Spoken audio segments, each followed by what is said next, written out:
तो चलिए आइए अब हम लोग हिंदी का एक और चैप्टर पढ़ते हैं जिसका नाम है अपना पराया। बहुत ही अच्छा चैप्टर है, काफ़ी कुछ आप इसमें सीख पाएंगे और मैं दावे के साथ कह सकता हूँ कि यह चैप्टर पढ़ने के बाद आपके जीवन जीने का जो नज़रिया है वह काफ़ी हद तक बदल जाएगा। तो आइए प्रारंभ करते हैं। जब कोई व्यक्ति हमारे घर का दरवाज़ा खटखटाता है तो हम उसको पहचानने का प्रयास करते हैं। यदि हम उसे जानते हैं तो हम उसका स्वागत करते हैं, यदि नहीं तो दरवाज़ा ही नहीं खोलते। वह पराया होता है, इसलिए उसे अंदर नहीं आने देते। इसी प्रकार बाजार से जब हम कोई चीज़ खरीदकर घर ले आते हैं तो वह हमारी हो जाती है, बाकी सब पराई। इसी प्रकार क्या आप जानते हैं कि हमारा शरीर तंत्र भी अपने पराये की पहचान करता है? हाँ, करता तो है, लेकिन कैसे? कुछ अलग ढंग से। आइए इस पाठ में हम इस पहचान करने की शरीर तंत्र की क्षमता और उसके व्यवहार के ढंग को जानें। अब देखिए, यहाँ पे एक शब्द है एलर्जी। इसका मतलब क्या होता है? चिकित्सा विज्ञान का शब्द है ये। किसी विशेष वस्तु या स्थिति का शरीर पर प्रतिकूल प्रभाव पड़ना। किसी पदार्थ जैसे फूल का पराग या धूल आदि के प्रति शरीर के अति संवेदनशील प्रतिक्रिया।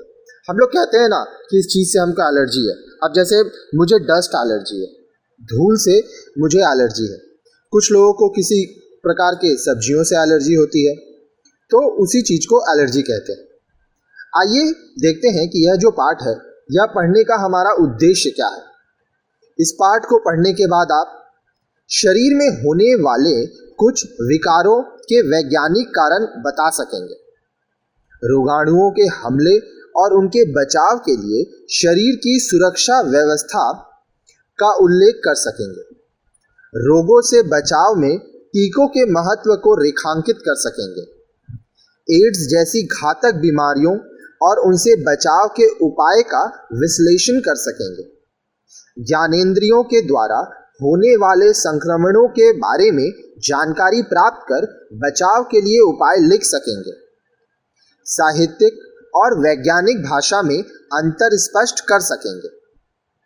तो बहुत सारे उद्देश्य हैं, काफ़ी कुछ आप इससे सीखेंगे। तो इससे पहले कि मैं इस पाठ को आरंभ करूं, आइए कुछ शब्दों पर ध्यान देते हैं। शब्दार्थ: त्वचा, खाल, शरीर की सबसे ऊपरी परत। मवाद: फोड़े से निकलने वाला स्राव। चिकित्सक: चिकित्सा करने वाला, डॉक्टर। विचित्र: अनोखी, उत्तेजना, सुसुराहट, इत्र, खुशबूदार द्रव, सेंट। स्वाभाविक, आदत होने वाली। प्रतिरक्षात्मक: अपना, बचाव करने वाली। प्रक्रियाएं: कार्य करने का प्रकार। हानिकर: नुकसान पहुंचाने वाले। चेष्टा, प्रयास, कोशिश, कष्ट, तकलीफ। द्वारपाल: वह व्यक्ति जो दरवाजे पर रहकर आने जाने वालों पर निगाह रखे। पहरेदार, गेटकीपर। दुस्वाद: बुरे स्वाद वाले। ग्रास, कौर। तो आइए यहाँ पे कुछ शब्द हम लोग देखें। अब हम लोग पाठ पढ़ेंगे और आगे मैं आपको और शब्द बताता जाऊंगा। मूल पाठ: अपना पराया। आपकी उंगली में कभी कोई कांटा अवश्य गड़ा होगा। उस कांटे को आप अपनी चुटकी, चिमटी अथवा सुई से निकाल देते हैं। यदि कांटे का कुछ अंश त्वचा में ही गड़ा रह जाए तो वहाँ गांठ सी बन जाती है। यह गांठ प्राय सूख कर निकल जाया करती है और उसी के साथ कांटा भी निकल जाता है। कभी कभी त्वचा में रह गए कांटे के स्थान पर फोड़ा बन जाता है, जिसके फूटने पर मवाद के साथ कांटे से छुटकारा मिल जाता है। आपकी आंख में कभी धूल अथवा कोयले का कण चला गया होगा। ऐसी स्थिति में आपकी आंखों से आंसू निकलने लगते हैं, जो उस कण को बाहर बहाकर निकाल देने का प्रयास करते हैं।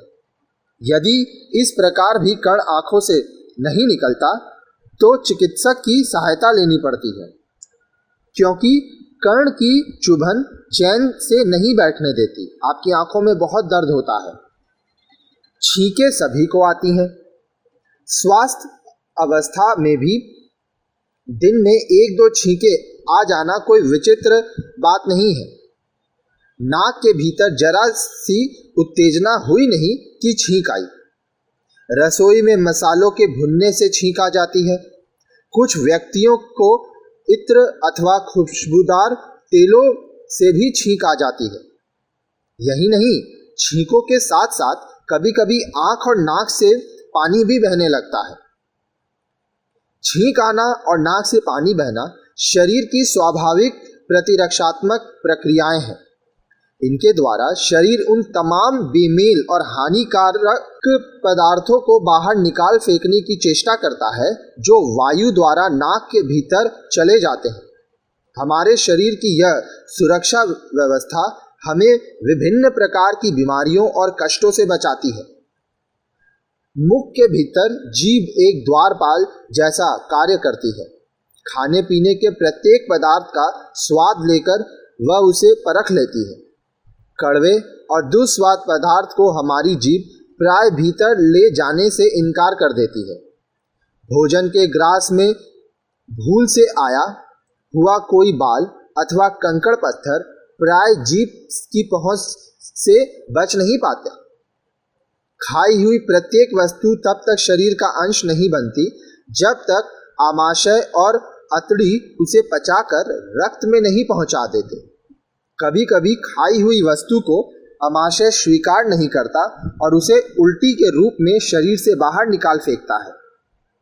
इस तरह पेट अथवा आमाशय भी एक प्रकार से द्वारपाल है। आइए कुछ और शब्द देखते हैं। प्रतिक्रिया, किसी कार्य के जवाब में हुआ कार्य। सुरक्षात्मक, बचाव करने वाली। अवशोषित होना, धूल मिल जाना, सोख लिया जाना। अवांछित, अनचाही। प्रविष्ट, घुसना। असंख्य, अनगिनत। रोगाणु, रोग के अणु, वे सूक्ष्म जीवाणु जो बीमारी का कारण होते हैं। आश्रय, रहने की जगह, ठहरने की जगह। उतक, एक जैसा काम करने वाली कोशिकाओं, सेलों के समूह से बनने पिंड, टिश्यू। प्रजनन, संतान की उत्पत्ति, अपने जैसे जीवों को पैदा करना। देह, शरीर। दुर्ग, किला। घात लगाना, हमला करने के लिए तैयार होना। सूक्ष्म, बहुत छोटे। श्लेष्मा, चिपचिपा लसदार पदार्थ जो नाक से बाहर निकलता है। वायु नली, सांस की नली। आइए आगे पढ़ते हैं। शरीर में होने वाली जिन प्रतिक्रियाओं का ऊपर उल्लेख हुआ है वे किसी न किसी रूप में शरीर की सुरक्षात्मक प्रतिक्रिया है। ये प्रतिक्रियाएं बाहरी बेमेल अथवा हानिकर पदार्थों को शरीर में अवशोषित होने से रोकती हैं। शरीर का प्रयास होता है कि अवांछित वस्तु को भीतर प्रविष्ट न होने दे, और यदि किसी प्रकार भीतर चली भी जाए तो उसे शरीर से बाहर निकाल फेंके। वातावरण में असंख्य रोगाणु होते हैं। वे हमारे शरीर में प्रवेश पाने का प्रयत्न करते हैं ताकि इन्हें आश्रय के साथ साथ भोजन भी मिल सके। शरीर के उतकों को खा खाकर ये पनपते बढ़ते हैं और प्रजनन करते हैं। इनके प्रभाव से भांति भांति के रोग उत्पन्न हो जाते हैं। भांति भांति मतलब तरह तरह के। शरीर इन रोगाणुओं को भीतर प्रविष्ट होने से रोकने का प्रयत्न करता है और उनसे अनेक रूप से लड़ता भिड़ता है। त्वचा देह रूपी दुर्ग की बाहरी दीवार है। यह दीवार शरीर की मुख्यतः 2 प्रकार से रक्षा करती है। प्रथम, यह शरीर की नमी को भाप बनकर उड़ जाने से रोकती है। दूसरे, वायु और वस्त्र आदि के स्पर्श से अपने ऊपर आकर जमने वाले असंख्य रोगाणुओं को यह बाहर ही रोक के रहती है। परंतु ये रोगाणु भी घात लगाए बैठे रहते हैं कि कब कहीं त्वचा कटे या फटे और ये भीतर घुसे। मल मल कर नहाते समय हम अनजाने ही इन सूक्ष्म रोगाणुओं को धो धोकर त्वचा से हटाते रहते हैं। सांस लेते समय वायु के साथ भांति भांति के रोगाणु हमारी नाक द्वारा भीतर जाते हैं। इनमें से कुछ तो नाक के बाल ही भीतर जाने से रोक देते हैं। कुछ रोगाणु नाक के भीतर के श्लेष्मा लसदार स्राव में चिपक कर फंस जाते हैं। ऐसा ही श्लेष्मा फेफड़ों के भीतर की वायु नलियों में भी होता है और वायु द्वारा आए हुए कुछ रोगाणु इसमें चिपक जाते हैं। बलगम के रूप में फेफड़ों से बाहर निकलने वाला यही श्लेष्मा अपने साथ रोगाणुओं को भी बाहर निकाल फेंकता है। हमारे भोजन, दूध, पानी आदि में लुक छिपकर अनेक प्रकार के रोगाणु पहले मुंह में और फिर मुंह से आगे आहार नली में पहुंच जाते हैं। मुंह में बनने वाली लार अन्य कई कार्य करने के साथ साथ कुछ हद तक रोगाणुओं को भी नष्ट करती है। जो रोगाणु आगे पहुंच जाते हैं उन्हें आमाशय अपने अमल से नष्ट कर देते हैं। इस अमल का अनुभव कदाचित आपको तब हुआ होगा जब भरा पेट दब जाने से भोजन का कुछ अंश उल्टा चलकर मुंह में आ जाता है और उल्टी हो जाती है। हमने देखा है कि शरीर की सुरक्षा में पहला योगदान त्वचा द्वारा और नाक, फेफड़े, मुंह और आहार नली की भीतरी परतों द्वारा होता है, जो रोगाणुओं को उक्तकों में प्रवेश करने से रोकती है। इन परतों के कटने फटने पर अथवा इनके कमजोर हो जाने पर रोगाणु शरीर के उक्तकों में पहुंच जाते हैं। अति सूक्ष्म विषाणु, वायरस तो पतली त्वचा तथा भीतरी समूची परतों को भी भेद कर घुस जाते हैं। पर जो भी हो, इनका मुकाबला करने के लिए शरीर की सुरक्षा व्यवस्थाएं भी सक्रिय हो जाती हैं। अब आइए कुछ और शब्द देखते हैं। बलगम, कफ, आहार नली, भोजन को आमाशय में पहुंचाने वाली नली, विषाणु, वायरस, रोग के विषैले अणु, सक्रिय, क्रियाशील, काम में लगे होना, संक्रमण, एक से दूसरे तक पहुंचना, रोगाणुओं का शरीर में पहुंचना, इन्फेक्शन, स्थानीय, स्थान विशेष तक सीमित, एक ही जगह पर, निष्क्रिय, काम न करने वाला, क्रियाशील न होना, श्वेत कणिकाएं, खून में मौजूद रोग से लड़ने वाले सफ़ेद कण, सुराग पाकर, पता लगते ही पता पाकर, धावा बोलना, टूट पड़ना, हमला करना, आक्रमणकारी, हमला करने वाली, हताहत, हत और आहत, मरे हुए और घायल, मलबा, टूटी फूटी चीज़ों का ढेर, उतक तरल, उतक के भीतर रहने वाला द्रव, तरल पदार्थ, मोर्चा, किसी उद्देश्य या लक्ष्य के लिए एकजुटता, टॉन्सिल, गले की एक ग्रंथि, भक्षक कोशिकाएं, रोगाणुओं को खा जाने वाली कोशिकाएं, कांख, बगल। अब आइए पाठ में वापस चलते हैं। अनेक संक्रमण पूरे शरीर में न फैलकर स्थानीय होते हैं। कल्पना कीजिए कि आपके हाथ की खाल कहीं कट गई है या आपने बहुत ज़्यादा खुजला लिया है, तब पहले से ही त्वचा पर जमे अथवा वायु आदि के स्पर्श से आए हुए रोगाणु भीतर प्रवेश कर जाते हैं। अब ये उक्तकों को खा खाकर पनपने और बढ़ने लगते हैं। हमारा शरीर भी इनके प्रति निष्क्रिय नहीं होता। रक्त की श्वेत कणिकाओं की सेना सतर्क हो जाती है और रोगाणुओं में से निकले कुछ रासायनिक पदार्थों का सुराग पाकर यह उसी ओर धावा बोल देती है। इस सेना को रोगाणुओं के संक्रमण स्थल पर जल्दी से पहुंचाने के लिए आसपास की रक्त नलियां फूल जाती हैं ताकि ज़्यादा रक्त पहुंचे। ज़्यादा रक्त पहुंचने से संक्रमण स्थल अधिक लाल, कुछ सूजा हुआ और छूने पर गर्म मालूम पड़ता है। श्वेत कणिकाएं रक्त नलिकाओं की दीवारों में से निकलकर आक्रमणकारियों की ओर बढ़ती हैं और उन्हें खा खाकर नष्ट करने लगती हैं। इस युद्ध में दोनों पक्षों के सदस्य हताहत होते हैं। उनकी मृत देहों का मलबा तथा टूटे फूटे उक्त मवाद बन जाते हैं। जो घटना स्थल पर बने फोड़े फुंसी के फूटने पर बाहर निकल जाते हैं। यदि प्रथम आक्रमण स्थल पर ही रोगाणुओं का दमन न हो पाया तो वे विजयी होकर आगे बढ़ते हैं। अब वे ऊतकों के तरल में पहुंच जाते हैं। ऊतक तरल पहले तो अपनी ही विशेष नलियों में बहता है और फिर अंततः रक्त में जा मिलता है। अतः ऊतक तरल में से होकर रक्त में पहुंचने से पहले हमारे शरीर को इन रोगाणुओं के विरुद्ध एक और मोर्चा बनाना होता है। इस मोर्चे का अनुभव कदाचित आपको हुआ होगा। कभी कभी कांख में या जांघ में गिल्टी फूल जाती है जो दर्द करती है। यह गिल्टी तभी बनती है जब हाथ या पैर में कोई फोड़े फुंसी जैसा संक्रमण हो।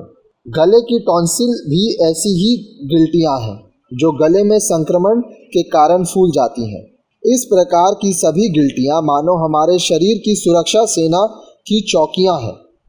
इनके भीतर विशेष प्रकार की भक्षक कोशिकाएं होती हैं जो रक्त की ओर बढ़ते हुए रोगाणुओं को नष्ट करती हैं। जब रोगाणु इन स्थानों पर भी विजयी होकर और आगे बढ़ते हैं तब वे रक्त में पहुंच जाते हैं। अब रोगी की अवस्था गंभीर हो जाती है और इससे निपटने के लिए शरीर की कुछ अन्य सुरक्षा व्यवस्थाएं सक्रिय हो जाती हैं। आइए और शब्द देखते हैं। जीवाणु, आँखों से न दिखने वाले सूक्ष्म जीव अणु।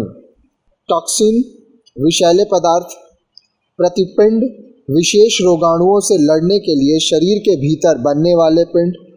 लसिका ग्रंथि, प्रतिपिंड बनाने वाली कोशिकाओं की ग्रंथि। इन्फ्लुएंजा, फ्लू, विषाणुओं द्वारा फैलने वाला बुखार। चेचक, एक बीमारी जिसमें शरीर पर फफोले से उठते हैं, तत्काल, तुरंत, फौरन, उसी समय। स्मरण शक्ति, याद रखने की क्षमता।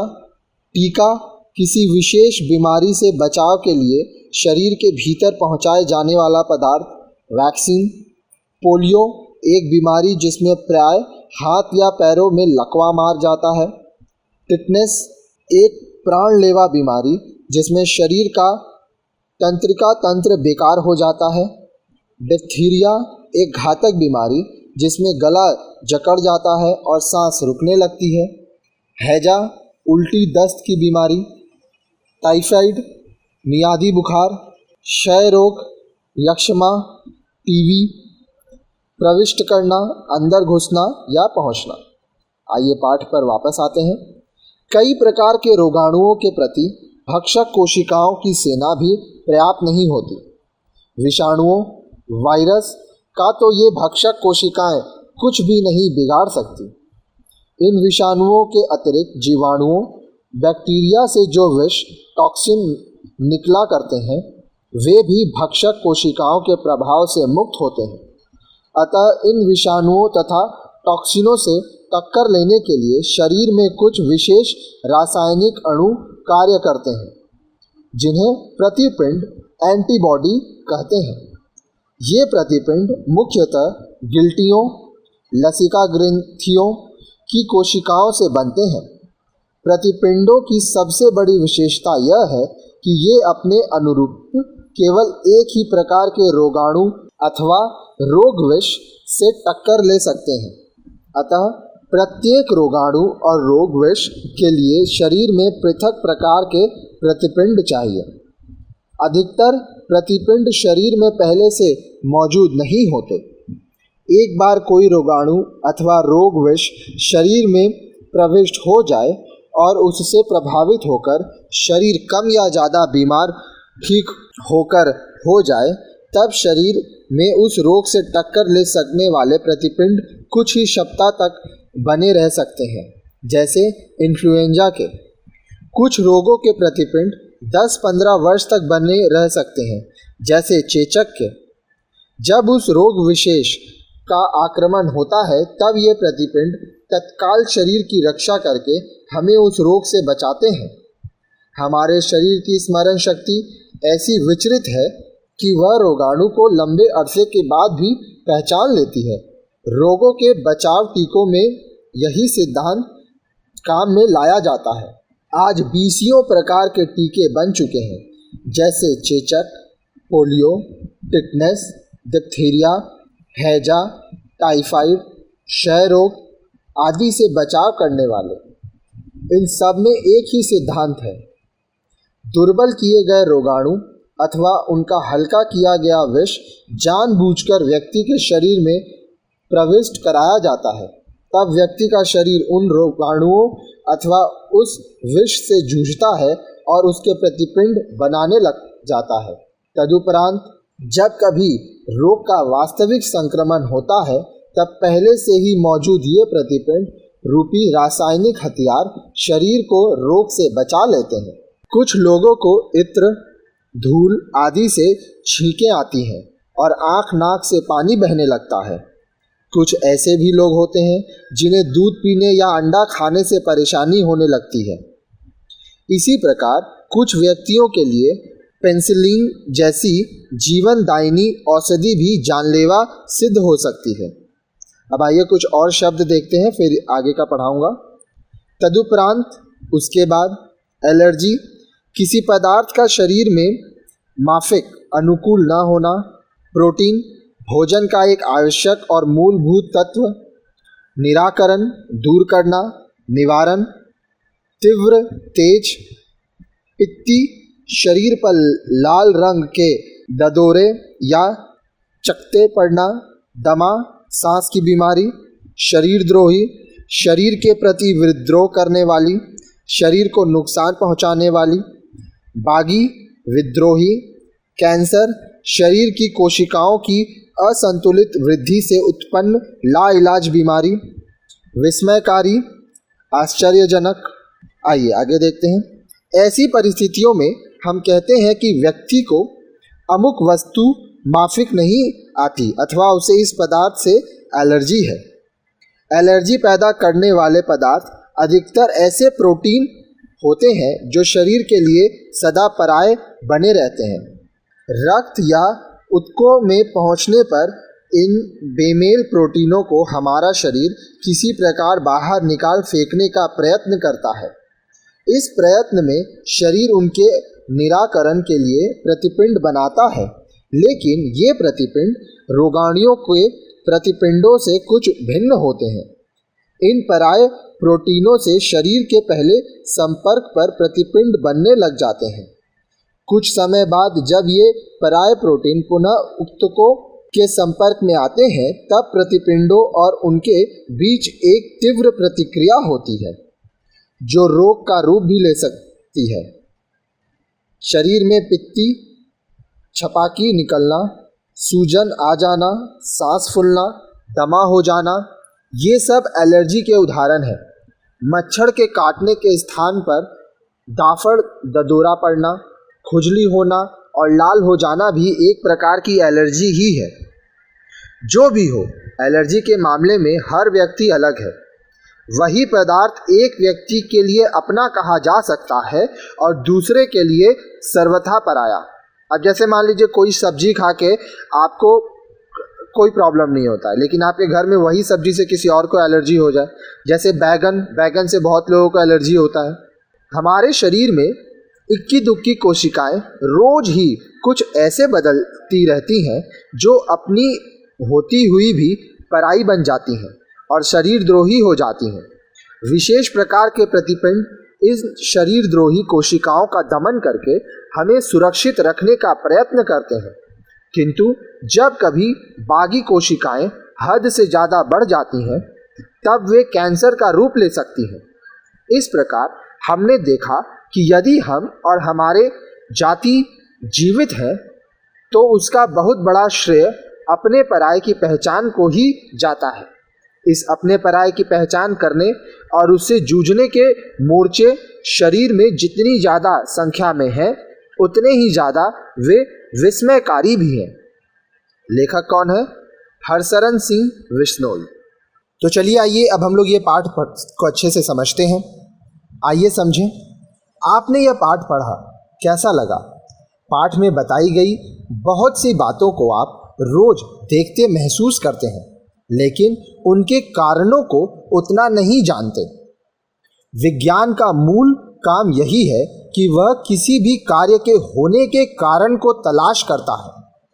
इसे कार्य कारण संबंध कहते हैं। दुनिया में होने वाले हर कार्य का कोई ना कोई कारण होता है। कुछ कार्य कारण संबंधों को हम जानते हैं, कुछ को नहीं जानते। विज्ञान हमारी जानकारी के क्षेत्र का विस्तार करता है। विज्ञान की अनेक शाखाएं हैं, जैसे भौतिक विज्ञान, फिजिक्स, रसायन विज्ञान, केमिस्ट्री, जीव विज्ञान, बायोलॉजी आदि। विज्ञान की ऐसी ही एक विशेष शाखा है आयुर्विज्ञान, जिसे आप मेडिकल साइंस के नाम से भी जानते हैं। जीव विज्ञान हमें प्राणियों की शारीरिक संरचना, व्यवहार आदि के विषय में बताता है, जबकि आयुर्विज्ञान रोग, रोग के कारण, रोग के लक्षण, रोग के उपचार, इलाज आदि के विषय में जानकारी देता है। इस पाठ में हम कुछ शारीरिक व्यवस्थाओं और रोगों से लड़ने की क्षमताओं का परिचय पाते हैं। आइए अब हम इनके बारे में थोड़ा विस्तार से समझें। समझने की सुविधा के लिए इस पाठ को 5 अंशों में बांटा गया है। हम लोग एक एक करके सारा अंश पढ़ेंगे। तो पहला अंश है आपकी उंगली में से लेकर बाहर निकाल फेंके तक। इस अंश में शरीर के कुछ अंगों और बाहरी वस्तुओं के प्रति उनके व्यवहार के विषय में बताया गया है। इन अंगों में त्वचा, आँख, नाक, जीभ, आमाशय और आंत शामिल हैं। पहले 4 अंग शरीर के बाहरी भाग हैं, जबकि आमाशय और आंत शरीर के भीतरी अंग हैं। आइए पहले हम शरीर के बाहरी अंगों के विषय में कुछ बातें जान लें। आप जानते हैं कि दुनिया की सारी चीज़ें, पिंड, मुख्य रूप से 2 प्रकार की होती हैं। सजीव यानी जिनमें जीवन है, और निर्जीव यानी जिनमें जीवन नहीं है। विज्ञान की भाषा में हम इन्हें चेतन, सजीव और जड़, निर्जीव कहते हैं। आपको पता है कि चेतन और जड़ में मुख्य अंतर क्या होता है? आइए जान लें कि चेतन और जड़ पिंडों में मूल अंतर 2 ही है। पहला, चेतन पिंड वे होते हैं जो बाहरी वातावरण से अपने लिए कुछ ग्रहण करते हैं और बदले में कुछ निःसृत करते हैं, अर्थात निकालते हैं। दूसरा, ये बाहरी वातावरण से अपनी सुरक्षा का प्रयत्न भी करते हैं। चेतन पिंडों के ये दोनों लक्षण जड़ पिंडों में नहीं पाए जाते। व्यापक रूप में मनुष्य, पशु, पक्षी, कीड़े, मकोड़े आदि समस्त प्राणी और सारी वनस्पतियाँ, पेड़, पौधे, झाड़ियाँ, घास आदि चेतन हैं, और इनके अतिरिक्त दुनिया की प्रत्येक वस्तु जड़ है। अब हम समझ ही गए कि चेतन या सजीव पिंड का एक प्रमुख लक्षण होता है बाहरी वातावरण से अपनी सुरक्षा का प्रयत्न। मनुष्य का शरीर भी चेतन पिंड है, इसलिए इसकी संरचना भी कुछ इस तरह की है कि यह अपने लिए हानिकर चीज़ों से अपनी रक्षा का प्रयत्न करता है। इस प्रयत्न को हम शरीर की सुरक्षात्मक प्रतिक्रियाएं कहते हैं। लेखक ने इस बात को सहज रूप से समझाने के लिए कहा है कि शरीर जानता है कि क्या अपना है, अर्थात कौन कौन सी चीज़ें उसके लिए लाभकारी हैं और क्या पराया है, अर्थात कौन कौन सी चीज़ें उसके लिए हानिकारक हैं। शरीर के लिए इस अपने पराये का निर्णय करने का काम मस्तिष्क, दिमाग का होता है। अब देखिए, शरीर की 5 इंद्रियां होती हैं: छूना, देखना, सुनना, सूंघना, चखना। आगे देखिए, ऊपर आपने शरीर के 4 बाहरी अंग के बारे में पढ़ा है। इनमें कान को और जोड़ लीजिए तो कुल हुए 5: त्वचा, आँख, नाक, कान और जीभ। ये हमारे शरीर के अन्य अंगों से विशिष्ट हैं। इन विशिष्टता के कारण इन्हें मात्र अंग न कहकर इंद्रियां कहा जाता है। इंद्रियां दो प्रकार की होती हैं, ज्ञानेंद्रियां और कर्मेंद्रियां। ज्ञानेंद्रियां जो हमें ज्ञान कराए और कर्मेंद्रियां जिनके द्वारा हम कर्म करते हैं। उल्लिखित पांचों इंद्रियां ज्ञानेंद्रियां हैं। त्वचा से हम ठंडे गर्म, गीले भीगे, सूखे, गोल चकोर आदि का ज्ञान प्राप्त करते हैं। आँख से रूप, रंग और आकार का बोध होता है। नाक से गंध, सुगंध और दुर्गंध या खुशबू और बदबू का पता चलता है। जीभ से हमें किसी पदार्थ के स्वाद यानी मीठे, नमकीन, कड़वे आदि होने का बोध होता है। कान हमें स्वर और शब्द की पहचान कराते हैं। ये पांचों इंद्रियां ढेर सारी छोटी बड़ी तंत्रिकाओं, बहुत ही बारीक नसों द्वारा मस्तिष्क से जुड़ी होती हैं। इन तंत्रिकाओं को संवेदन तंत्रिकाएं कहते हैं। जैसे ही हम किसी बाहरी वस्तु के संपर्क में आते हैं, हमारी ये इंद्रियां अपने अपने संदेश इन संवेदन तंत्रिकाओं द्वारा मस्तिष्क को भेज देती हैं। मस्तिष्क बहुत तेजी से एक साथ कई काम करता है। वह इन संदेशों को समझता है, उन्हें स्मृति में रखता है, याद रखता है, पहले के संदेशों के आधार पर उनका विश्लेषण करता है और क्या करना है, क्या निर्णय लेकर तंत्रिका तंत्र के माध्यम से उचित कर्मेंद्रियों को आदेश भेजता है। इस आदेश का पालन हमारी कर्मेंद्रियां हाथ, पैर और मुंह आदि तुरंत करती हैं और वापस मस्तिष्क को सूचना भेजती रहती हैं, जिन पर अगर आवश्यक हुआ तो मस्तिष्क नया आदेश भेजता है, वरना उस अनुभव को भी अपने स्मृति कोश में रख लेता है। कहने का मतलब, देखिए आपके संग जो भी घटना होती है, मान लीजिए आपको चोट लगा, ठीक है, तो जब पहली बार लगता है तो आपका दिमाग समझता है कि क्या हुआ है, उसके अनुसार काम करता है। फिर जब आप देखते होंगे कोई किसी प्रकार का चोट, जैसे धक्का लग जाना, जब आपको बार बार लगने लगता है तो फिर आपको पता रहता है कि अब आपको क्या करना है, तो काम जल्दी होता है, आपकी प्रतिक्रियाएं जल्दी होती हैं। त्वचा में कांटा गड़ने पर गांठ के द्वारा उसका वही घिर जाना और बाद में सूख कर निकलना, आँख में कण के जाने पर आंसू द्वारा उसे बहाकर फेंकना, नाक में कुछ जाने पर छींकों के द्वारा तेज हवा से उसे बाहर निकाल फेंकना, जीभ का स्वाद के आधार पर उसे अस्वीकार कर थूक देना, इन सभी प्रतिक्रियाओं को आप इस संदर्भ में आसानी से समझ सकते हैं। ये प्रतिक्रियाएं केवल उन्हीं चीज़ों के लिए होती हैं जो हमारे इस शरीर को नुकसान पहुंचा सकती हैं। लाभकारी चीज़ों को तो स्वीकार कर ही लिया जाता है। अब शरीर के भीतरी अंगों की बात करें। मुख्यतः दो तरह से हम अपने जीवन को चलाने का काम करते हैं। एक सांस लेकर, यानी वातावरण में मौजूद वायु में से जीवनदायिनी ऑक्सीजन गैस को ग्रहण करके व कार्बन डाइऑक्साइड जैसी हानिकारक गैस को बाहर करके। दूसरे कुछ खा पीकर, यानी शरीर के स्वस्थ बने रहने के लिए आवश्यक प्रोटीन, कार्बोहाइड्रेट, वसा, फैट, खनिज, लवण आदि पदार्थों का ग्रहण करके वह शेष को मल मूत्र त्याग द्वारा बाहर करके। सांस नाक से होकर वायुनली द्वारा फेफड़ों तक पहुंचती है और उल्टे क्रम में वापस नाक से बाहर निकल जाती है। भोजन मुंह से भोजन नली द्वारा आमाशय पेट तक पहुंचता है। यहाँ शरीर के कई अंग जैसे यकृत, लीवर, पित्ताशय, गॉल ब्लैडर, आंतें, गुर्दा, किडनी आदि अपने अपने काम को अंजाम देते हैं। भोजन में से ऊपर बताए गए आवश्यक और लाभदायक पदार्थों को छांटकर अलग कर लिया जाता है और उनसे रक्त आदि के निर्माण का काम शुरू हो जाता है।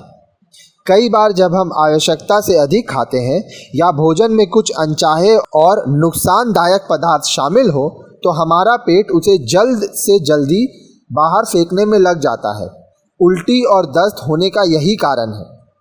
इसलिए लेखक ने जब जीभ और आमाशय को द्वारपाल कहा है, जैसे चौकीदार परिचित या सज्जन व्यक्ति को आदर सहित घर में अंदर आने देता है और चोर उचक्को उठाई गिरोह को भगाकर घर से को सुरक्षित करता है, इसी कारण इन शारीरिक प्रतिक्रियाओं को सुरक्षात्मक प्रतिक्रियाएं कहा गया है।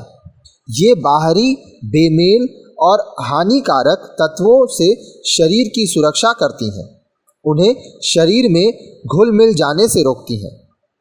अब देखिए, यहाँ पे आपका शरीर का आप तस्वीर देख पा रहे हैं, चित्र देख पा रहे हैं। यहाँ पे आप देख पा रहे हैं सर्वाइकल, आप देख पा रहे हैं लिम्फ वैसलस देख पा रहे हैं, थाइमस देख पा रहे हैं, लिम्फ वैसलस देख पा रहे हैं, स्प्लिन देख पा रहे हैं, इंग्यूनल नोडस देख पा रहे हैं, फिर पाँव में भी लिम्फ वैसलस देख पा रहे हैं, फिर डायफ्रागम देख पा रहे हैं, फिर एक्सिलरी नोडस देख पा रहे हैं। तो शरीर में बहुत सारे अंग होते हैं, ठीक है। आगे देखिए अंश 2, वातावरण में असंख्य रोगाणु सक्रिय हो जाती है। यह तो आप जानते ही हैं कि सजीव पिंड आकार में बहुत बड़े से लेकर बहुत छोटे तक होते हैं। कुछ तो इतने छोटे होते हैं कि हम उनको आँख से नहीं देख पाते। इन्हें देखने के लिए सूक्ष्मदर्शी माइक्रोस्कोप की आवश्यकता होती है। इस प्रकार के असंख्य छोटे जीवाणु बैक्टीरिया हवा में उपस्थित रहते हैं और हमारी सांस और आहार द्वारा ये शरीर में पहुंचते रहते हैं। इन जीवाणु में कुछ जीवाणु रोगों को फैलने वाले होते हैं, जिन्हें रोगाणु कहा जाता है। कुछ विषैले रोगाणु वायरस या विषाणु भी कहलाते हैं। कुछ जीवाणु शरीर के लिए फायदेमंद भी होते हैं, जैसे दही के जीवाणु। आप जानते ही होंगे कि दही किससे बनता है? दूध से। दूध में विशिष्ट प्रकार के जीवाणुओं की वृद्धि से ही दही बनता है। चूंकि यह तय करना मुश्किल है कि कौन सा जीवाणु शरीर के लिए घातक सिद्ध हो सकता है, इसलिए साफ हवा में सांस लें, साफ पानी पिएं और भोजन में खाई जाने वाली कच्ची वस्तुओं को अच्छी तरह से साफ पानी से धो लें या फिर उबाल लें।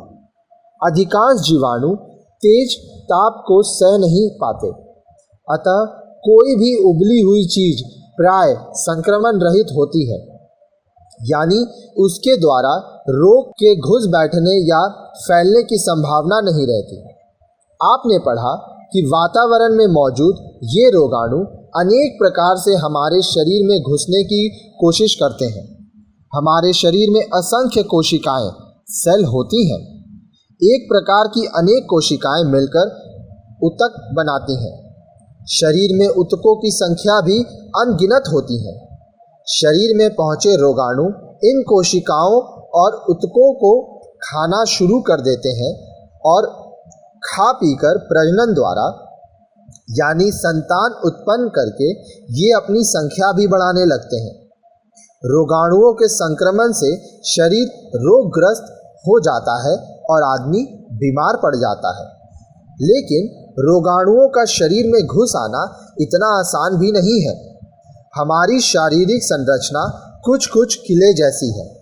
लेखक ने इस अंश में और आगे के अंशों में भी शरीर को एक किले के रूप में और रोगाणुओं को शत्रु सेना के रूप में प्रस्तुत करके इस जटिल विषय को आसान बना दिया है। सबसे पहले त्वचा को देखें। हमारी त्वचा मुख्यतः दो काम करती है। एक तो यह हमारे शरीर में नमी बनाए रखती है, दूसरे वातावरण में मौजूद इन रोगाणुओं को शरीर के भीतर कोशिकाओं तक पहुंचने से रोक सकती है। रोगाणु त्वचा पर चिपककर रह जाते हैं, जो नहाते समय साबुन में मौजूद तत्वों से मर जाते हैं और पानी के साथ बह जाते हैं। कई बार साबुन न होने पर हम राख या साफ मिट्टी से रगड़कर भी हाथ धोते हैं। उससे पूरी तरह न सही, लेकिन बड़ी संख्या में ये रोगाणु त्वचा से हट जाते हैं। इस तरह देखें तो त्वचा किले की बाहरी दीवार का काम करती है, यानी शत्रु सेना को भीतर प्रवेश नहीं करने देती। जैसे किले में कई द्वार होते हैं और उन द्वारों पर पहरेदार रहते हैं, ऐसे ही हमारे शरीर में नाक और मुंह होते हैं। नाक से सांस का आना जाना होता है और मुंह से भोजन पानी का। ये दो मुख्य प्रवेश द्वार हैं। रोगाणु इनके द्वारा यदि शरीर में प्रवेश पाना चाहें तो उसके लिए कुछ प्रतिरक्षात्मक बचाव करने वाली व्यवस्थाएं हैं। प्रत्येक देश दुश्मन की फौजों के लिए अपनी सीमाओं पर चौकसी रखता है, जिसे प्रतिरक्षा कहते हैं। देश की तरह ही शरीर भी प्रतिरक्षा के मामले में खासा चौकस होता है। सबसे पहले नाक की बनावट को देखें। फेफड़े तक हवा को एक सुरंग जैसे रास्ते से जाना होता है, जिसे हम नासिका छिद्र के नाम से जानते हैं। आम भाषा में इन्हें नथुने कहते हैं। नासिका छिद्र में ढेर सारे बाल होते हैं। इसकी आकृति लगभग त्रिभुजाकार होने का कारण ये बाल हवा में मौजूद धूल के कणों या जीवाणुओं को ऐसे ही रोक देते हैं, जैसे छलनी चाय के पत्ती को या फिल्टर पेट्रोल की अशुद्धियों को। बालों के अतिरिक्त नाक से लेकर सांस की नली और फेफड़ों तक एक लसलसा चिपचिपा पदार्थ मौजूद रहता है। विज्ञान की भाषा में इसे श्लेष्मा कहा जाता है। इस चिपचिपे श्लेष्मा में रोगाणु चिपक जाते हैं, जिन्हें हम नाक साफ करते समय बाहर कर देते हैं और अथवा नाक अपने आप हवा के झटके के साथ इसे बाहर फेंक देती है, जिसे छींक आना कहते हैं। खांसी के साथ बलगम, कफ का बाहर आना भी इसी प्रक्रिया का एक हिस्सा है। नाक की ही तरह मुंह से प्रवेश करने वाले रोगाणुओं के लिए भी कुछ प्रतिरक्षात्मक व्यवस्थाएं हैं। मुंह में बनने वाली लार भोजन को सुपाच्य बनाने के साथ साथ इन रोगाणुओं को भी कुछ हद तक समाप्त कर देती है। इसकी पकड़ में न आ पाने वाले रोगाणुओं को अमाशय में मौजूद अम्ल एसिड मार डालता है। शेष बचे रोगाणुओं को हमारे पेट में मौजूद पानी अपने घेरे में लेकर मूत्र के रूप में बाहर कर देता है। इसलिए बड़े बुजुर्ग और चिकित्सक डॉक्टर हमें खूब पानी पीने की सलाह देते हैं। अधिक मात्रा में साफ पानी पीकर हम अपने शरीर रूपी किले को बिना नुकसान पहुंचाए रोगाणुओं को बाहर का रास्ता दिखा देते हैं। इसलिए पेशाब की जगह को साफ और सूखा रखना भी अति आवश्यक है। शौचालय में प्रयोग के पश्चात गुप्त अंगों को स्वच्छ पानी से धोकर अच्छी तरह सुखा लें। इसके पश्चात अपने हाथों को साबुन या राख से अच्छी तरह धो लें। किसी भी प्रकार की कोताही होने पर मल एवं मूत्र से निष्कासित रोगाणु जननों को संक्रमित कर सकते हैं। तो इस तरह हमने पाया कि हमारे शरीर की प्रतिरक्षा व्यवस्था काफ़ी ठीक है और जहाँ तक संभव होता है रोगाणुओं को ऊतकों के संपर्क में नहीं आने देती। लेकिन त्वचा के कटने फटने या भीतरी अंग में किसी परत के कट फट जाने पर ये रोगाणु ऊतकों के संपर्क में आ सकते हैं। विषाणु वायरस तो खुद ही इतने समर्थ होते हैं कि उन्हें कटने फटने की प्रतीक्षा नहीं करनी होती। वे समस्त परतों को भेदते हुए भीतर घुस जाते हैं। यहाँ से हमारे शरीर की दूसरे स्तर की प्रतिरक्षा व्यवस्थाएं सक्रिय हो उठती हैं। जैसे देश में आतंकवादियों के आ जाने पर रेड अलर्ट हो जाता है। आइए अब अंश 3 देखते हैं। अनेक संक्रमण व्यवस्थाएं सक्रिय हो जाती हैं। आपने देखा होगा कि अगर किसी चोट वगैरह से या छुरी आदि से हमारी त्वचा कट जाती है तो सामान्यतः 2-3 दिन में वहाँ त्वचा की नई परत बन जाती है। इस बीच हमें उस स्थान को रोगाणुओं से बचाकर रखना होता है। इसलिए त्वचा के कट फट जाने पर हम उसे धूल के कणों, वायु और पानी से बचाते हैं, उसे ढक कर रखते हैं। कई बार सावधानी बरतने के लिए हम कोई एंटीसेप्टिक क्रीम अथवा उसके उपलब्ध न होने पर देसी घी वगैरह लगा लेते हैं। यदि त्वचा की इस परत पर चोट की जगह रोगाणुओं का प्रवेश हो जाए तो फिर शरीर की प्रतिरक्षा व्यवस्था अपना काम शुरू कर देती है।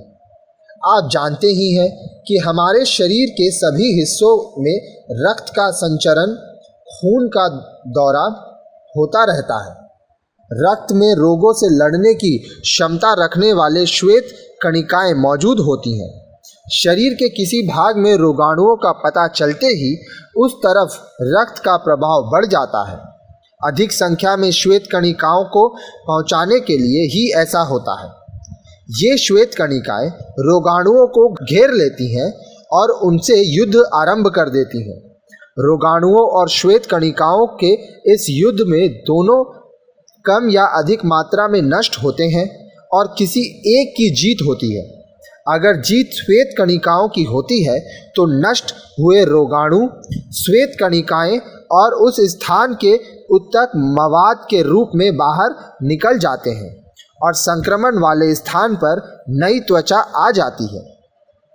अगर यह लड़ाई लंबी चलती है और हार जीत का फैसला नहीं हो पाता तो मवाद बढ़ने लगता है और मवाद की लगातार मौजूदगी के कारण उस स्थान पर नई त्वचा नहीं आ पाती और हमें श्वेत कणिकाओं की मदद के लिए बाहर से मदद लेनी पड़ती है।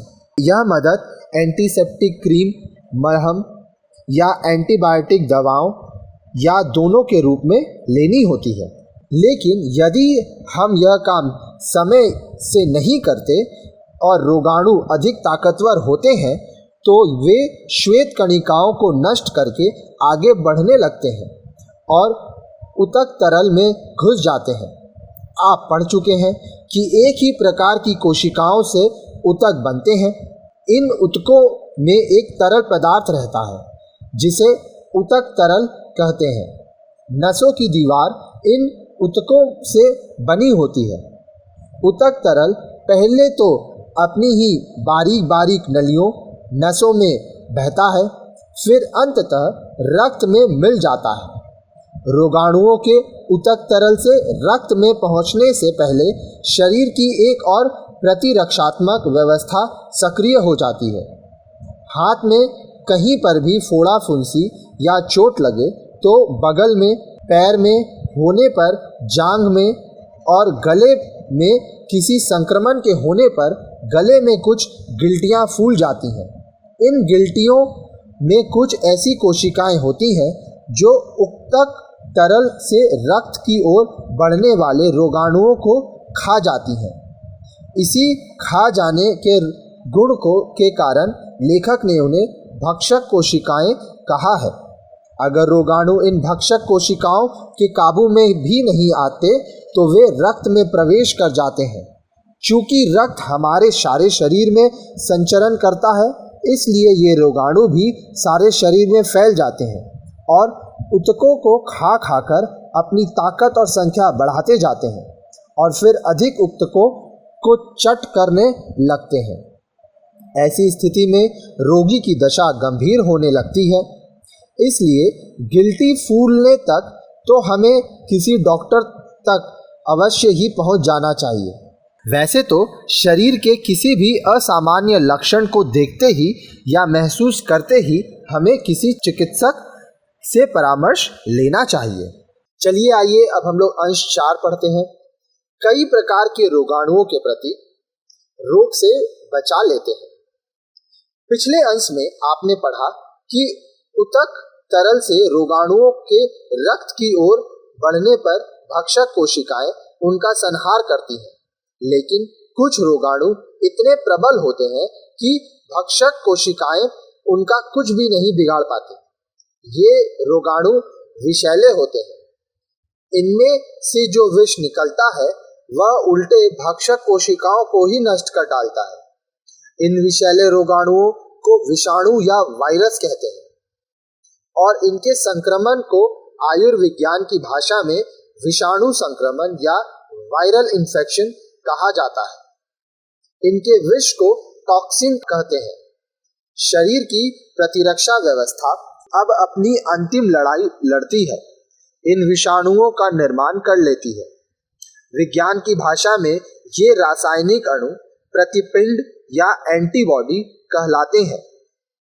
जैसा कि नाम से ही स्पष्ट है, ये किसी पिंड के प्रतिपक्ष में बनने वाले पिंड होते हैं, अर्थात किसी खास किस्म के विषाणुओं के विरुद्ध मोर्चा बनाने वाले पिंड।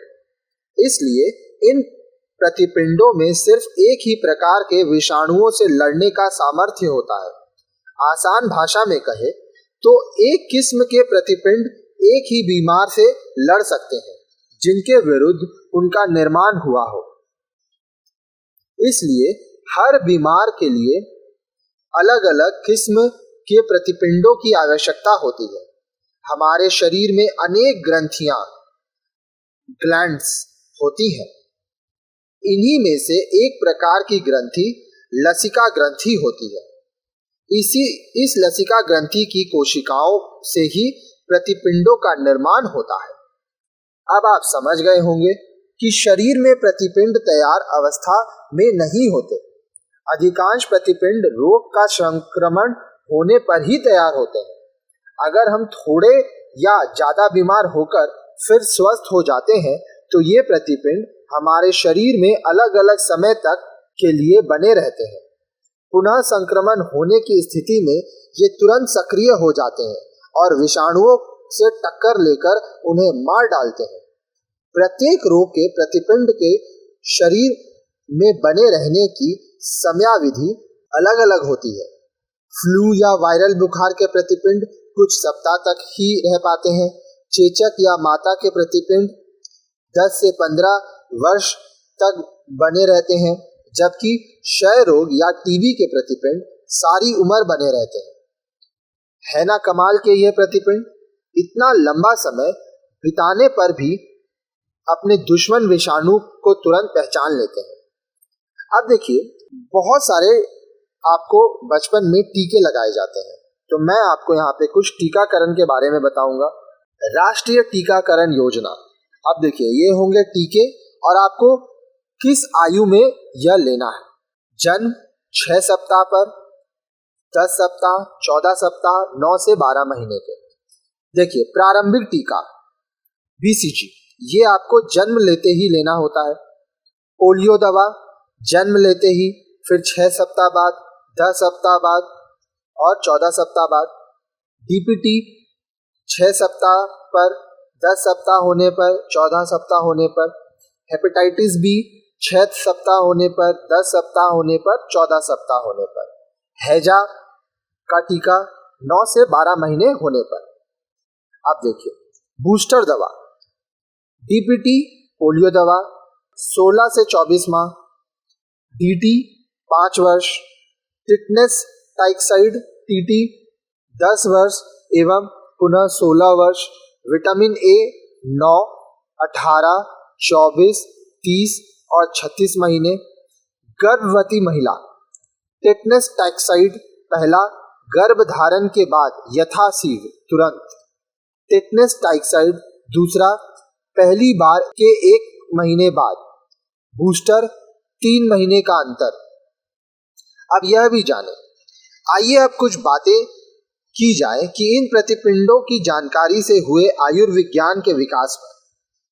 प्रतिपिंड के इस सिद्धांत के आधार पर चिकित्सा शास्त्रियों ने विभिन्न रोगों से बचाव के लिए टीके, वैक्सीन तैयार कर लिए हैं।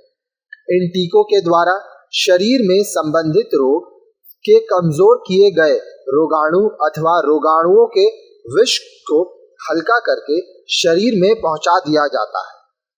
हमारा शरीर उस विष से लड़ने के लिए प्रतिपिंड बनाने लगता है।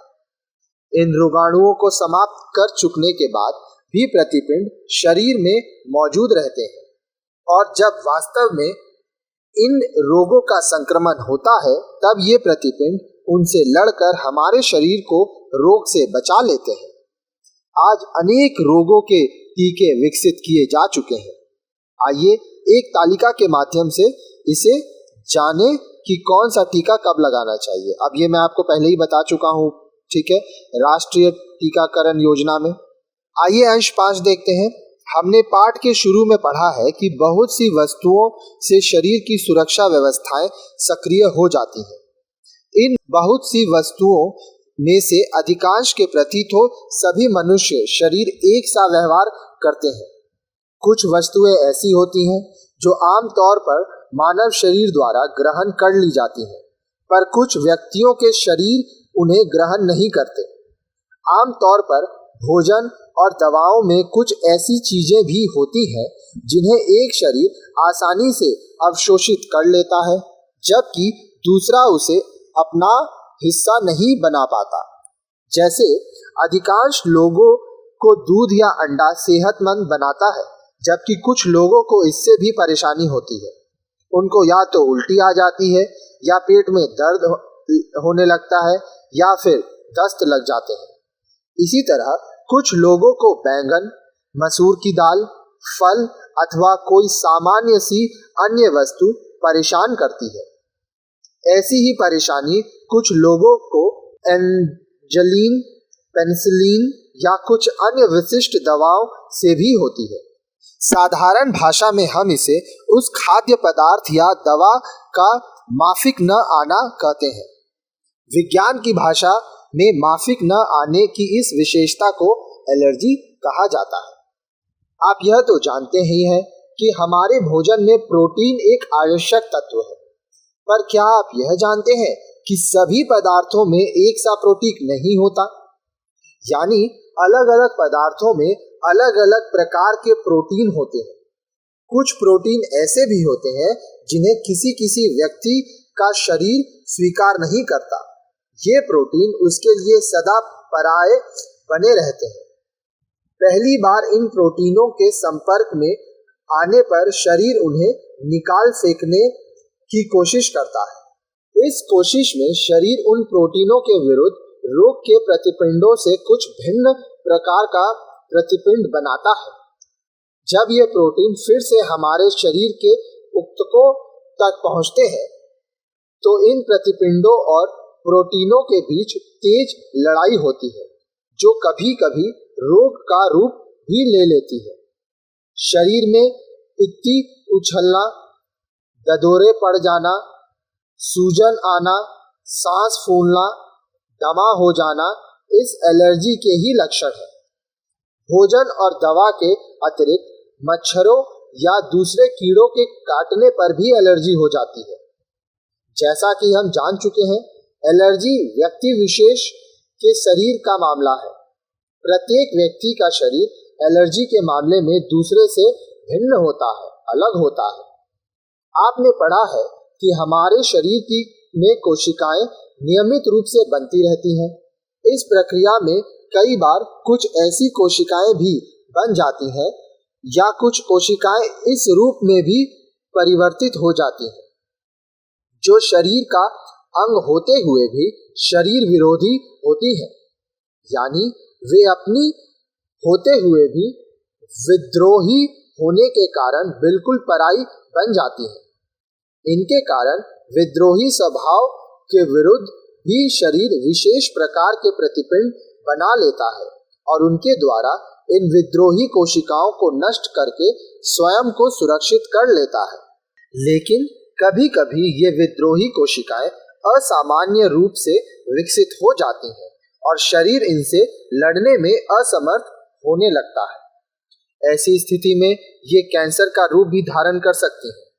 जैसे पान, बीड़ी, सिगरेट, गुटखा आदि में ऐसे पदार्थ होते हैं जो शरीर के लिए अनचाहे होते हैं, और जब शरीर इनसे लड़ने में असमर्थ हो जाता है तो विद्रोही कोशिकाएं पैदा हो जाती हैं और ये गांठ या रसौली का रूप धारण कर कैंसर का जन्म देती है। आइए निष्कर्ष देखते हैं। इस पाठ को पढ़ने के बाद हम इस निष्कर्ष पर पहुंचते हैं कि हमारे शरीर को अपने पराये की पहचान करने की शक्ति असीमित है।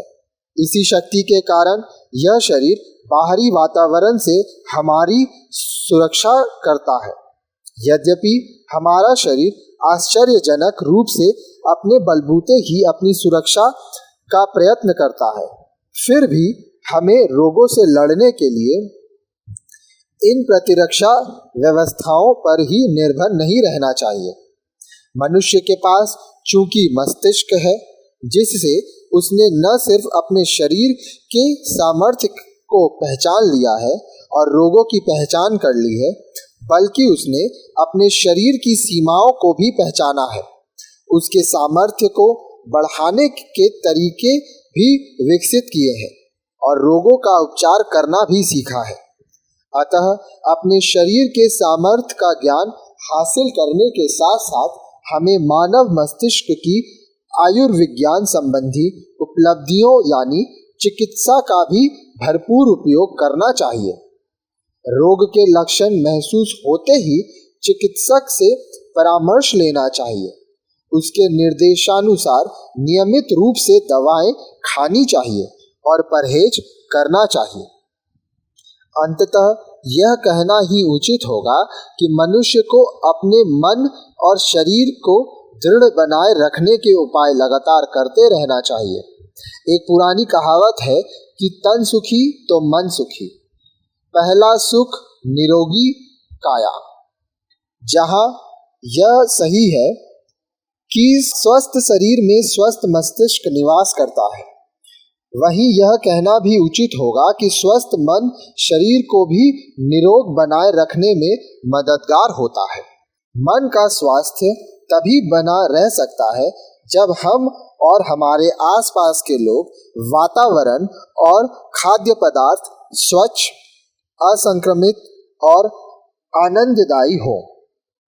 इसलिए सबकी मुक्ति में अपनी मुक्ति की युक्ति ही सबसे कारागार है। आइए व्यवहारिक भाषा प्रयोग को देखते हैं। आपने इस पाठ को पढ़ा, आपने महसूस किया होगा कि पुस्तक के अन्य पाठों की अपेक्षा इसकी भाषा भिन्न है। हाँ, ठीक ही महसूस किया। यह पाठ साहित्यिक पाठ नहीं है, यह विज्ञान विषय से संबंधित है। जैसे आम बोलचाल की भाषा में साहित्यिक और राजकाज की भाषा भिन्न होती है, वैसे ही विज्ञान संबंधी विषय की भाषा भी भिन्न होती है। साहित्य की भाषा में कल्पना और सृजन की सुंदरता होती है, जबकि विज्ञान की भाषा तर्क और प्रयोग पर आधारित होती है। विज्ञान की भाषा में पारिभाषिक शब्दों का अनेक बार प्रयोग किया जाता है। इस तरह की भाषा को वैज्ञानिक भाषा भी कहते हैं। आपने पाठ के शुरू में पढ़ा था कि विज्ञान में किसी भी काम का कोई न कोई कारण होता है। यदि एक क्रिया है तो उसकी प्रतिक्रिया होना स्वाभाविक है। इसलिए विज्ञान की भाषा में वाक्य संरचनाओं में भी कार्य कारण संबंध होता है। आपने इस प्रकार के कई वाक्य इस पाठ में पढ़े हैं। उदाहरण के लिए, छींक आना और नाक से पानी बहना शरीर की स्वाभाविक प्रतिरक्षात्मक प्रक्रिया है। जो रोगाणु आगे पहुंच जाते हैं उन्हें आमाशय अपने अमल से नष्ट कर देता है। कभी कभी कांख या जांघ में गिल्टी बन जाती है। यह तभी बनती है जब हाथ या पैर में कोई फोड़े, फुंसी जैसी संक्रमण हो। उक्त सभी वाक्यों में किसी न किसी कार्य का कोई न कोई कारण है। छींक आना या नाक से पानी बहने की प्रक्रिया परिणाम है प्रतिरक्षात्मक प्रक्रिया का। इसी प्रकार दूसरे वाक्य में कुछ रोगाणु यदि आमाशय तक पहुंचते हैं तो वहां उपस्थित अमल उन्हें नष्ट कर डालता है, यानी समाप्त कर देता है। यूं तो किसी भी विषय पर बोलते या लिखते समय उस विषय की आवश्यकता के अनुसार भाषा के रूप में कुछ परिवर्तन आ जाता है, पर विज्ञान के विषय का विश्लेषण करने के लिए हमें विज्ञान संबंधी वस्तुओं, संकल्पनाओं, परिभाषाओं और अवधारणाओं के लिए विशेष प्रकार के शब्दों का प्रयोग करना पड़ता है। विषय संबंधी इन अवधारणा परक शब्दों को परिभाषिक शब्द कहते हैं। प्राय परिभाषिक शब्द का प्रयोग उसी विषय या उससे संबंधित मिलते जुलते विषयों में ही किया जाता है। इस पाठ में विज्ञान और आयुर्विज्ञान या चिकित्सा शास्त्र के अनेक परिभाषिक शब्दों का प्रयोग हुआ है। उदाहरण के लिए आमाशय, अवशोषित, रोगाणु, वायुनली, बलगम, आहार नली, विषाणु, श्वेत कणिकाएं, ऊतक तरल, टॉन्सिल, भक्षक कोशिकाएं, जीवाणु, टॉक्सिन, प्रतिपिंड, लसिका ग्रंथि, इन्फ्लुएंजा, चेचक, टीका, पोलियो, टिटनेस, डिप्थीरिया हैजा, टाइफाइड, क्षय रोग, एलर्जी, प्रोटीन, पित्ती, दमा, कैंसर आदि। कुछ वैज्ञानिक शब्दावली आपने पढ़ी, अब कुछ पारिभाषिक शब्दावली देखिए। ऊतक, एक जैसा काम करने वाली कोशिकाओं के समूह से बने पिंड। प्रजनन, अपने जैसे जीवों को जन्म देने की प्रक्रिया। श्लेष्मा, चिपचिपा लसदार पदार्थ जो नाक से बहकर निकलता है। प्रतिपिंड, विशेष प्रकार के रोगाणुओं से लड़ने के लिए शरीर में बने पिंड। आप भी इसी प्रकार के पारिभाषिक शब्द पाठ में से चुनिए और यहाँ लिखिए। अब देखिए, यहाँ तो वीडियो देख रहे हैं तो लिखेंगे कैसे, तो कॉपी में लिखिए और नीचे कमेंट सेक्शन में आप बताइए कि आप क्या क्या शब्द खोज पाए और उनकी परिभाषा आप क्या दे रहे हैं। आप ऊपर के शब्द पर विचार करें तो पाएंगे कि इनमें अधिकांश शब्द सामान्यतः विज्ञान या चिकित्सा शास्त्र के अतिरिक्त अन्य विषयों में प्रयुक्त नहीं होते, या फिर होते भी हैं तो भिन्न अर्थों में होते हैं। जैसे टीका शब्द का अर्थ चिकित्सा शास्त्र में रोग से बचाव करने वाला वैक्सीन है, जबकि आमतौर पर टीका का अर्थ माथे पर लगा तिलक या सगाई समारोह होता है, और साहित्य में तथा आम भाषा में इसका अर्थ आलोचना भी होता है। चूंकि आजादी से पहले हमारे देश की राजभाषा और शिक्षा तथा अनुसंधान की भाषा अंग्रेजी थी, इसलिए हिंदी भाषा में पारिभाषिक शब्दों का प्राय अभाव था। आजादी के बाद हिंदी को ज्ञान विज्ञान तथा राजकाज की समर्थ भाषा बनाने के सरकारी और गैर सरकारी तौर पर प्रयास हुए। इन प्रयासों में विभिन्न विषयों के लिए पारिभाषिक शब्दों का चुनाव किया गया, साथ ही नए पारिभाषिक शब्दों का निर्माण भी किया गया। हिंदी में अधिकतर अंग्रेजी के शब्दों के स्थान पर हिंदी शब्द खोजे और बनाए गए। हिंदी में प्रचलित शब्दों के साथ साथ संस्कृत तथा अन्य भारतीय भाषाओं के शब्दों को खोजा गया। इनके अभाव में उपसर्ग तथा प्रत्ययों के प्रयोग से भी अनेक शब्द बनाए गए। एक धारणा यह भी रही कि अंग्रेजी के अधिक प्रचलित शब्दों को ज्यों का त्यों ग्रहण कर लिया जाए, जैसे oxygen, carbon dioxide, protein, carbohydrate आदि। अब देखिए, काफी देरी से आप ये चैप्टर का वीडियो हम लोग का देख रहे हैं, सुन रहे हैं, काफी कुछ आप सीखे हैं। तो आइए अब आपको बताते हैं कि अभी तक आपने क्या क्या सीखा है। तो आपने क्या सीखा? हमारे शरीर की कुछ सामान्य सुरक्षा व्यवस्थाएं हैं जो पहले स्तर पर ही अनचाही और हानिकर वस्तुओं अथवा रोगाणुओं को भगाकर उनसे अपनी सुरक्षा कर लेती है। रोगाणुओं से स्वयं को बचाने के लिए हमें स्वच्छ हवा, साफ पानी तथा अच्छी तरह धोकर या पकाकर ही खाद्य सामग्री का प्रयोग करना चाहिए। नित्य अच्छी तरह नहाना चाहिए तथा कुछ खाने पीने से पहले अच्छी तरह हाथ धो लेना चाहिए। हमारे रक्त में श्वेत कणिकाएं होती हैं जो रोगाणुओं से लड़ती हैं। श्वेत कणिकाओं की कमी होने पर रोग बढ़ जाता है। बगल, कांख और जांघ में बन जाने वाली गिल्टियां तथा गले की टॉन्सिलें रोगाणु को रक्त तक पहुंचने से रोकने वाली भक्षक कोशिकाओं को जन्म देती है। साथ ही यह भी बताती है कि रोग अधिक गंभीर हो सकता है, अतः चिकित्सक से परामर्श लेना चाहिए, डॉक्टर के पास जाना चाहिए। थोड़े बीमार होकर ठीक हो जाने पर हमारे शरीर में उस रोग से लड़ने के प्रतिपिंड तैयार हो जाते हैं जो पुनः उस रोग का संक्रमण होने पर उसका मुकाबला करते हैं। प्रतिपिंड बनने के सिद्धांत पर टीकों का निर्माण किया जाता है।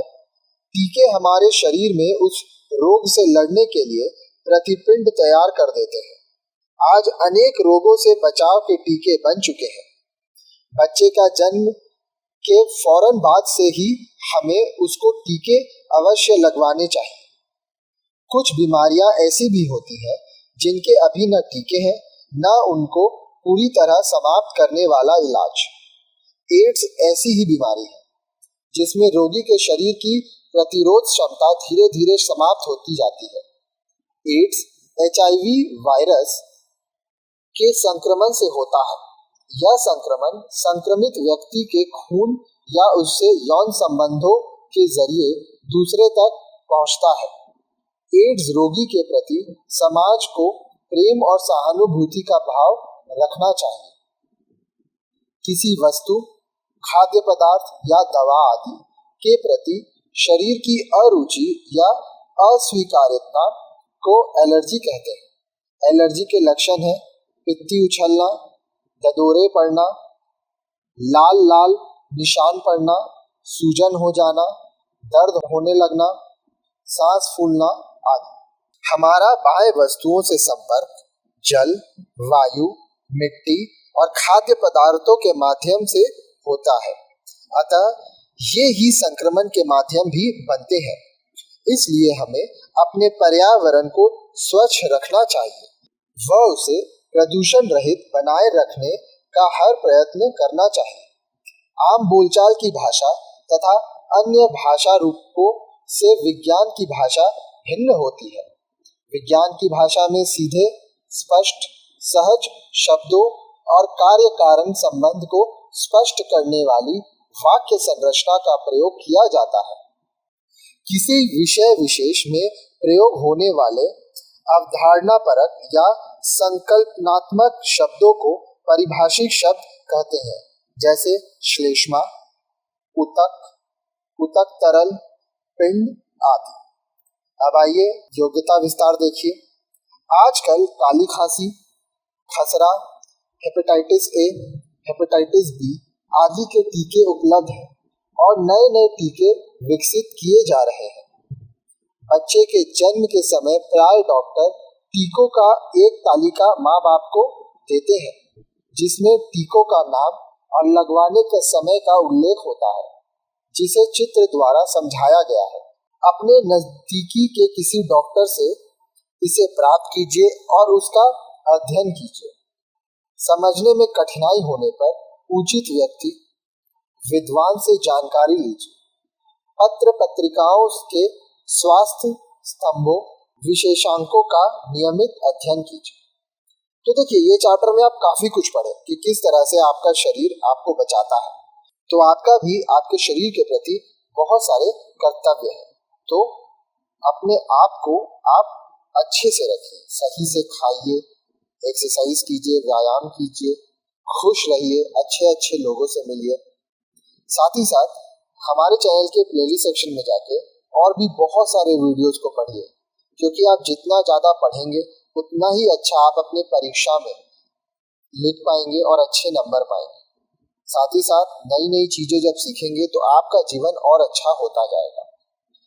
अब आपके मन में जो भी सवाल है वो नीचे आप कमेंट सेक्शन में लिख सकते हैं। हमें आप फेसबुक में भी फॉलो कर सकते हैं, लिंक डिस्क्रिप्शन में दिया हुआ है। साथ ही साथ आप हमें हाइक, व्हाट्सएप, टेलीग्राम में भी कांटेक्ट कर सकते हैं। आप अगर हमारी सहायता करना चाहते हैं तो हमारे वीडियोस को ज़्यादा से ज़्यादा अपने दोस्तों के संग शेयर कीजिए, ताकि ज़्यादा से ज़्यादा लोग मुफ्त में पढ़ाई कर सकें। हमारे चैनल में मुफ्त में आपको सब कुछ दिया जाता है, लाइन से सारे वीडियोस बनाए जाते हैं। तो आप हमारी सहायता कीजिए और ज़्यादा से ज़्यादा पढ़िए, जीवन में कामयाब बनिए, खुश रहिए। धन्यवाद।